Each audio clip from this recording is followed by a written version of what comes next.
Hello student, today I am going to explain you the basic features of the Constitution. The Constitution, which came into force on 26 January 1950, is considered as the largest, extensive and detailed written document. Now the basic and the salient features of it. First one, written document.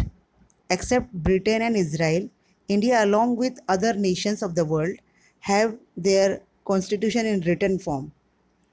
Considering the social, geographical diversified circumstances and prehistorical notions, the Constituent Assembly has kept the drafted constitution in written form. Second one, size of the constitution. Indian constitution is divided into 22 sections comprising 395 articles and 8 appendices. Now it is 12.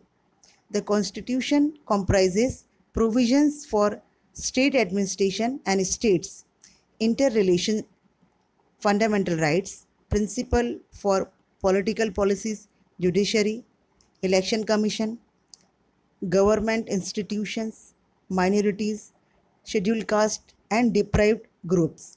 Therefore, the Constitution of India is the largest, extensive and detailed written document compared to other constitutions. Now the third one, single citizenship. In America, dual citizenship is given, one for the United States of America and another for state citizenship. But in India, there is only single citizenship irrespective of any region or state of the country.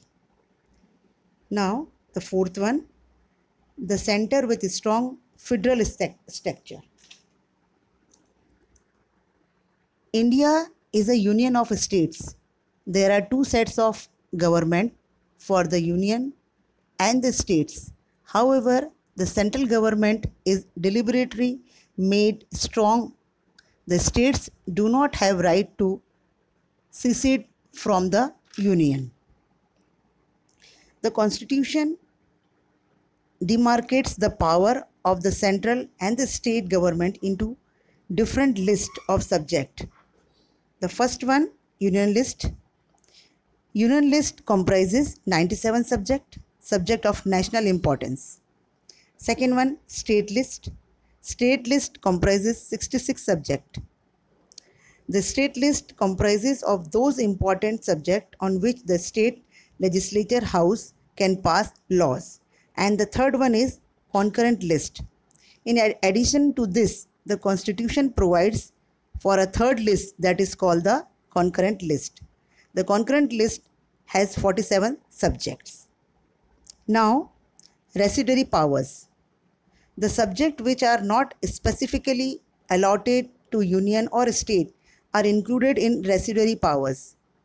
Matters that are not included in the division of powers are known as residuary powers.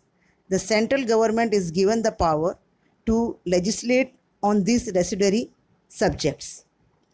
Now the fifth one is unified arrangement during crisis. There are three provisions for emergencies in Constitution of India. The first one, national emergency can be declared at the time of war, external attack or armed rebellion. Second one, due to law and order breakdown, the state cannot function according to the constitution. So, constitutional emergency is declared. Third one, due to increase in prices, there is monetary value erosion. At that, financial emergency is declared. The central government has been given more power to deal with these emergencies. At the time of emergency, India is almost turned into a unitary system. Now student, in my next video, I will explain you about the remaining salient features. Thank you.